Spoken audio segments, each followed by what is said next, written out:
My name is Catherine. I'm 34 years old, and I've been staying with my mom at our family house ever since my dad died 3 years ago. I decided to stay because I didn't want to leave my mom alone. So I've been here for 3 years now.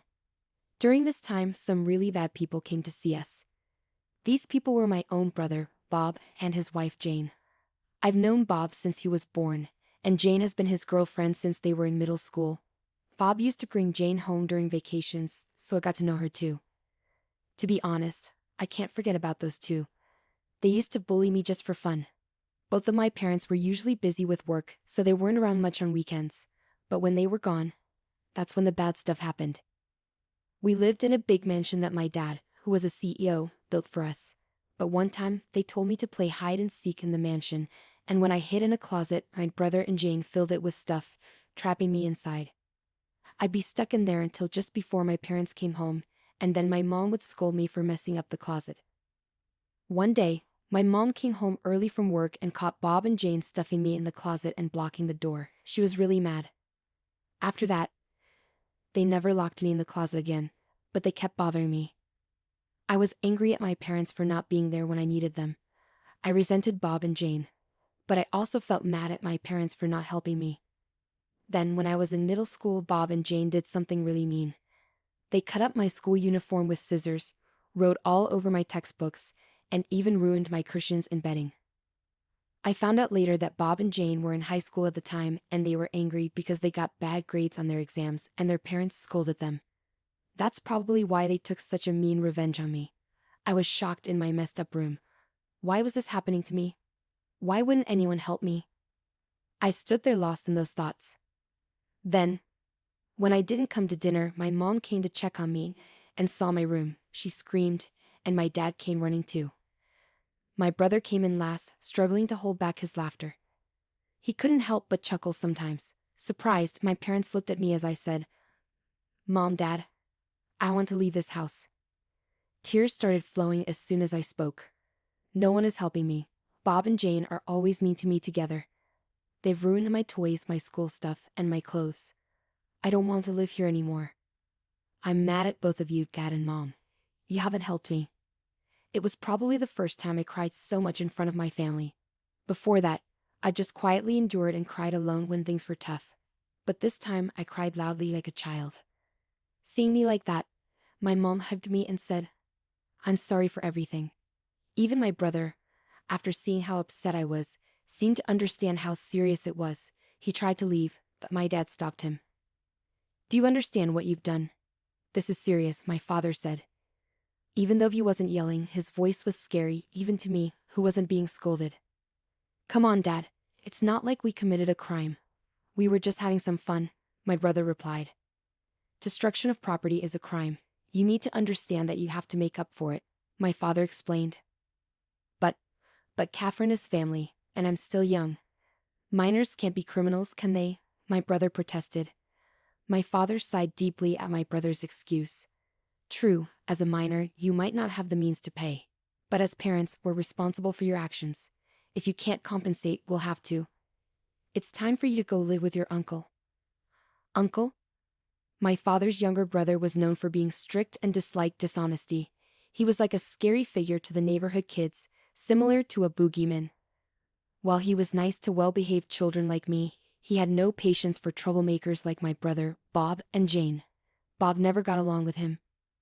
"No, I don't want to live with Uncle. I promise I'll behave better," my brother begged. "I've heard that promise too many times. When you and Jane locked Catherine in the closet, when you two chased her around, when you threw bugs at her even though you knew she was scared, every time we found out, we scolded you and you always promised to stop. But you kept doing it anyway. We can't have someone in our home who hurts our family, even if they're family themselves. You're not welcome here anymore," my father declared. After my father's declaration, he grabbed Bob by the neck and took him away. Later on, I learned that my parents were really upset with Bob's behavior. Even after being scolded, Bob didn't seem to get why he was in trouble. He just kept bothering me.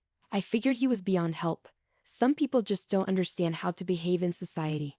I learned that from watching Bob and Jane. Originally, Bob planned to go to university using our father's money after high school. But our father didn't think he'd do well there. He said, You'll just cause trouble for others. So Bob ended up working at our uncle's company right after high school, but he seemed desperate to leave. As soon as he graduated, he and Jane rented an apartment together. They decided to live together without any help from our parents or uncle for rent or expenses. Later on, Bob asked me to lend him some money, even though I was just starting high school and didn't have a job. All the money I had saved up before, which Bob used to steal when he lived with us, was given back to me by my parents. I kept track of it in a notebook. So, I did have money saved, but I wasn't going to give it to him. I told Bob, "Aren't you embarrassed to ask your high school sister for money?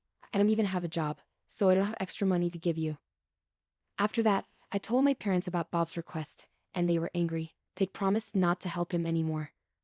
I thought Bob and Jane should learn to live on their own without relying on others. From then on, I focused on my studies. I worked hard and went to college. After graduating, I got a job and continued learning new things. I was so busy with my own life that I forgot all about Bob. As I had forgotten about him, an invitation to Bob's wedding arrived at our house. The bride was Jane, of course, his partner.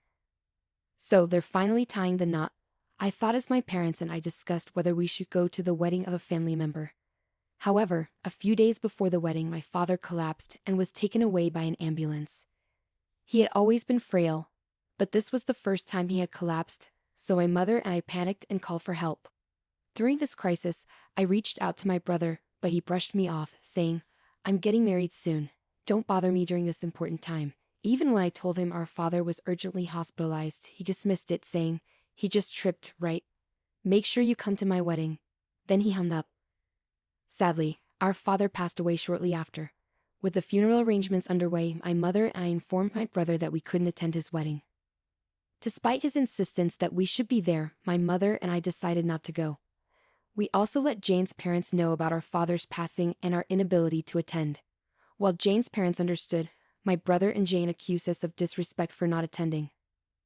The message my mother and I received on our voicemail accusing us of rudeness was so absurd that it made me wonder who the real rude person was. While we were focused on arranging our father's funeral, my brother and Jane went ahead with their wedding without considering our loss. After that, my mother and I never brought it up, but we felt like our relationship with my brother was completely broken. Then, out of nowhere, my brother showed up at our door. When I answered the intercom and he said he had a delivery, I wasn't expecting him to be there in person. When I opened the door, there he was, along with Jane, carrying large suitcases. They'd pushed past me and barged into the house. "Hey, hold on, what's going on?" I protested. It seemed like my brother had forgotten our father's words, who had told him never to come back to our house. Despite that, they both barged in, dropped their luggage in the hallway, and started talking nonsense to me. "You and Mom need to leave this house right now," my brother demanded. "What? Mom has dementia, remember?" I was stunned. What was my brother talking about? It had been 3 years since our father passed away, and he hadn't apologized, visited the grave, or done anything to make amends. And now, he was asking for our family mansion. On top of that, he was assuming our mother had dementia and planning to kick her out. I was left speechless. Then our mother appeared from her room in the back. "Catherine, what's happening?" As she saw my brother, she said something shocking. "Oh, who are you?" "If you're a stranger, please leave," she said. My brother and Jane laughed at her. "See, this happens every time we see her. Her dementia must be getting worse. You take care of Mom. I'll take the mansion." "I'm the oldest son, so I should get it," my brother declared as he walked further into the house. Jane, copying my brother, turned to me and our mother and said, "Take the old lady and go. I never want to see you again." I hurried to my mother's side and asked, "Mom, are you all right?" We felt like we were being pushed out, so we left the mansion, leaving all the old furniture behind. My mother and I gathered our things and left the house. Luckily, a friend of mine who heard about our situation offered us his house. He was overseas and couldn't take care of it himself. Originally, his cousin looked after the house, but since he's moving to another state next year, it seemed like a good opportunity for us. When we arrived at the house and unpacked, my mother and I finally felt relieved. Then my mother chuckled and said, "We've left that house, but I still don't like how Bob and Jane behave. Maybe we should sell the house," she suggested.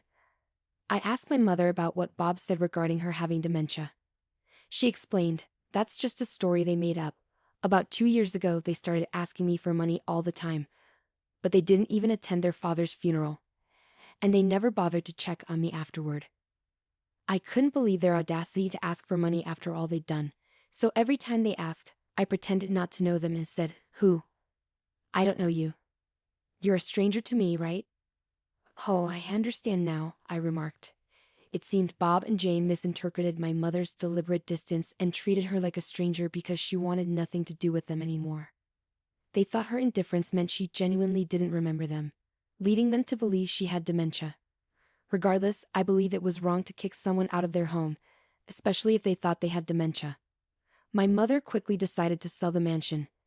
We had been discussing selling it ever since my father passed away, as it was too big for just the two of us.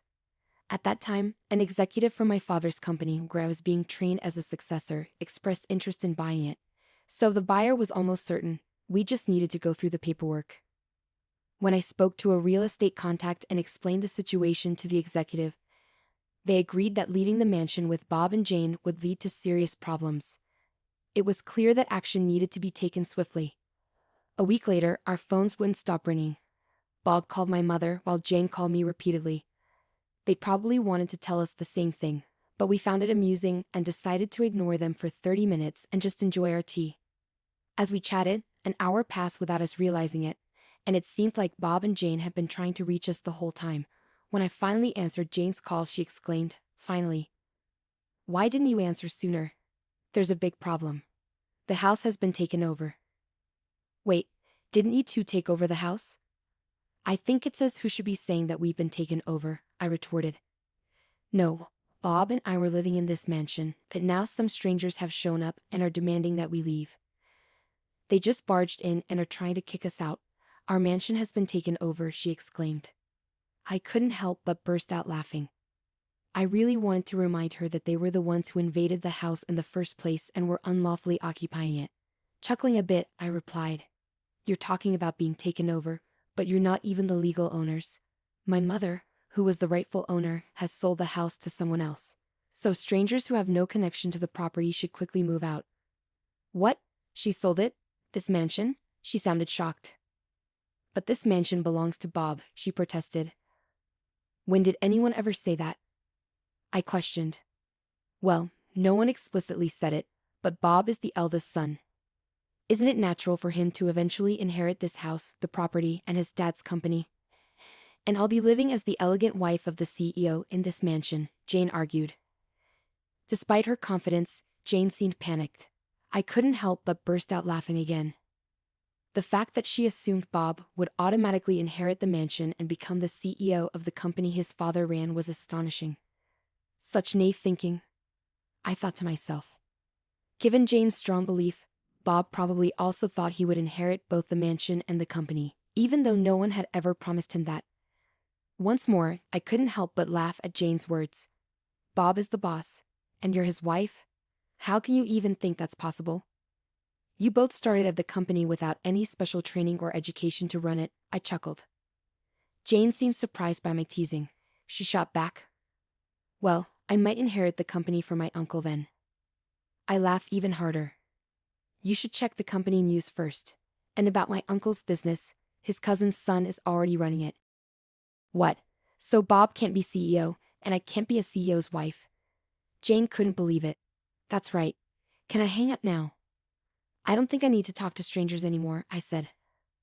"Please, Catherine, wait. Can you give us some money?" Jane pleaded. I hung up the call, but later I heard what happened next from Uncle. Bob and Jane didn't want to leave the mansion. They clung to the pillars and refused to go. Uncle had to come and pick them up. It turns out, since they were hired by Uncle's company, they were undergoing strict training, and they were so scared that they cried when Uncle took them away. They were taken to a mountain retreat owned by one of Uncle's friends because they were too unpredictable on their own. Uncle warned them that if they didn't behave at the retreat, they'd be stuck there forever. Despite this, they tried to escape multiple times but got caught every time. Meanwhile, the person who was supposed to manage the house was my fiancé, who's currently working abroad. I'm living in his parents' house now. He's planning to come back home this year, so we'll start planning our wedding soon. My mother and uncle who helped us will be invited to the wedding, but Bob and Jane won't be invited.